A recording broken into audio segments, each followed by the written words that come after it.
پیشاب کے بعد منی کے قطروں سے غسل. انڈیا سے کسی نے پوچھا پیشاب کرنے کے بعد تھوڑی بہت اسپم کی بنڈل نکلتی ہے تو کیا غسل واجب ہو جاتا ہے یا نہیں؟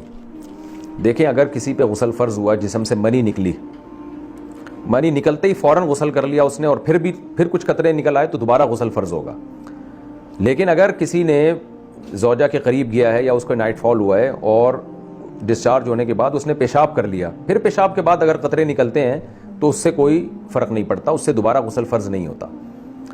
تو یعنی اس لیے جب بھی انسان زوجہ کے پاس جائے یا اس کو نائٹ فال ہونا تو بہتر ہے کہ پہلے پیشاب کر لے، پھر اس کے بعد غسل کرے. پھر اس کے بعد اگر کچھ قطرے نکل بھی گئے تو اس سے غسل فرض دوبارہ نہیں ہوگا. یا کچھ قدم چل لے، تھوڑا سا واک کر لے تاکہ جو قطرہ اٹکا ہوا ہو وہ نکل جائے اور پھر غسل کرے. پھر اس کے بعد اگر دوبارہ بھی نکل گئے تو کوئی حرج نہیں ہے اس میں.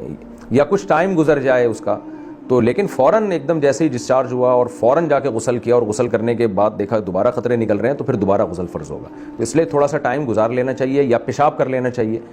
تو عام طور پر جو ہے وہ سنا یہ ہے کہ میڈیکلی پیشاب کرنا بہتر بھی ہے، تو پیشاب کر لیا جائے تو اس سے یہ ہوتا ہے کہ وہ آپ کا جو پیشاب کی نالی ہے وہ صاف ہو جاتی ہے.